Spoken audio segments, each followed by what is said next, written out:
पढ़ाई से प्रतियोगिता तक जूनियर स्तर मिशन शिक्षण संवाद की प्रस्तुति। बच्चों, आज हम सामाजिक विज्ञान भूगोल विषय के अंतर्गत पृथ्वी की आंतरिक संरचना के बारे में जानेंगे। लेकिन इससे पहले हम जानते हैं सूर्य ग्रहण और चंद्र ग्रहण के बारे में। सूर्य ग्रहण अमावस्या को होता है और हमें चंद्रमा दिखाई नहीं देता।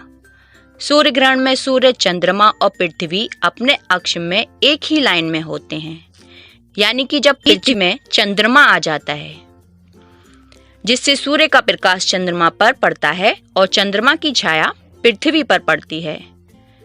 जहां चंद्रमा की छाया पड़ती है वहां पृथ्वी पर थोड़ा अंधेरा हो जाता है।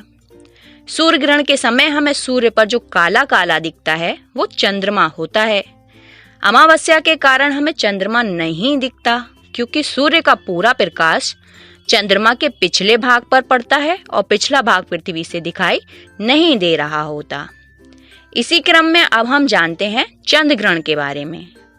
चंद्र ग्रहण पूर्णिमा को होता है, जब सूर्य, पृथ्वी और चंद्रमा एक सीध में होते हैं तब चंद्र ग्रहण होता है।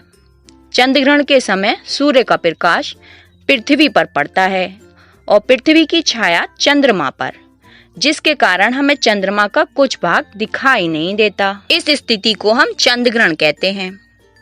दोनों का अंतर हम जानते हैं कि सूर्य ग्रहण में सूर्य, चंद्रमा और पृथ्वी एक ही अक्ष में होते हैं, यानी सूर्य के बीच में चंद्रमा और फिर पृथ्वी। इसका मतलब है कि सूर्य और पृथ्वी के बीच में चंद्रमा आ जाता है। जबकि चंद्र ग्रहण में सूर्य, पृथ्वी और चंद्रमा एक सीध में होते हैं और सूर्य और चंद्रमा के बीच में पृथ्वी आ जाती है। ये दोनों क्रियाएं बड़ी ही स्वाभाविक होती हैं और देखने में बहुत सुंदर लगती हैं। बच्चों, अब हम जानते हैं पृथ्वी की संरचना के बारे में। ये तो आपको पता ही है कि पृथ्वी होती है गोल, लेकिन हर स्थान पर इसकी परत समान नहीं होती। कहीं ये हमें खुरदरी दिखाई देती है, कहीं हमें ये चिकनी दिखाई देती है। और अगर हम इसकी आंतरिक संरचना की बात करें तो उसमें भी कई परतें होती हैं। चलिए जानते हैं इन परतों के विषय में। पृथ्वी की पहली परत को हम क्रस्ट कहते हैं। ये परत पृथ्वी की सबसे बाहरी परत है। इसकी मोटाई महासागरों और महाद्वीपों पर अलग अलग होती है, जो महासागरों में कम और महाद्वीपों पर ज्यादा होती है। क्रस्ट का निर्माण सिलिका और एल्युमिनियम से हुआ है। इस परत को सियाल भी कहा जाता है। इसे लिथोस्फीयर भी कहते हैं।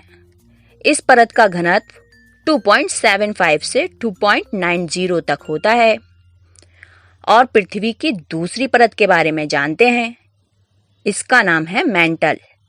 पृथ्वी की दूसरी परत है मैंटल, जो कि क्रस्ट के नीचे होती है। पृथ्वी के आयतन का 83% तथा द्रव्यमान का 67% भाग यही है। इसे सीमा नाम से भी पुकारा जाता है और पायरोस्फीयर भी कहा जाता है। इस परत का घनत्व 2.90 से 4.75 तक है। इसे व्हाइट ऑफ द अर्थ भी कहा जाता है। बच्चों, अब हम जानते हैं पृथ्वी की तीसरी परत यानी कि कोर के बारे में। इस परत की पहुंच पृथ्वी के केंद्र तक होती है। इसका निर्माण मुख्य रूप से निकेल और लोहे से हुआ है, इसलिए इसे निफे परत कहते हैं। पृथ्वी के अंदर जाने पर तापमान से ज्यादा दाब अधिक हो जाता है। इसी वजह से पृथ्वी का क्रोन ठोस अवस्था में है। इसे बैरियोस्फीयर कहते हैं। इस परत का घनत्व 11 से 13 तक है।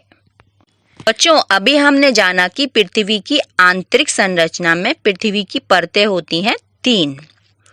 पहली होती है क्रस्ट, जिसको हम भूपर्पटी कहते हैं। तो अभी हमने जाना कि पृथ्वी की आंतरिक संरचना के अंतर्गत पृथ्वी की परतें होती हैं 3। पहली होती है भूपर्पटी, और भूपर्पटी परत को भी 2 भागों में बांटा गया है। ऊपरी पुरपट्टी अपर क्रस्ट और निचली भूपरपट्टी लोअर क्रस्ट। अपर क्रस्ट में परतदार चट्टानों और ग्रेनाइट चट्टानों से इस परत का निर्माण होता है।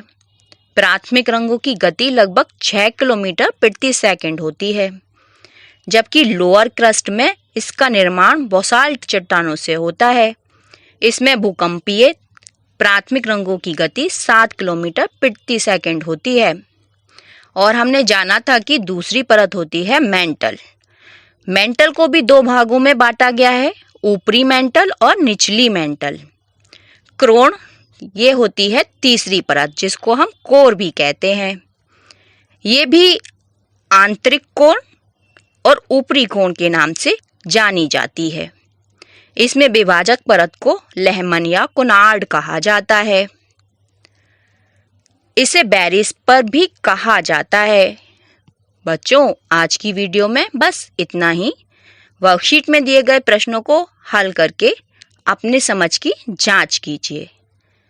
फिर मिलेंगे अगली वीडियो में। तब तक के लिए धन्यवाद।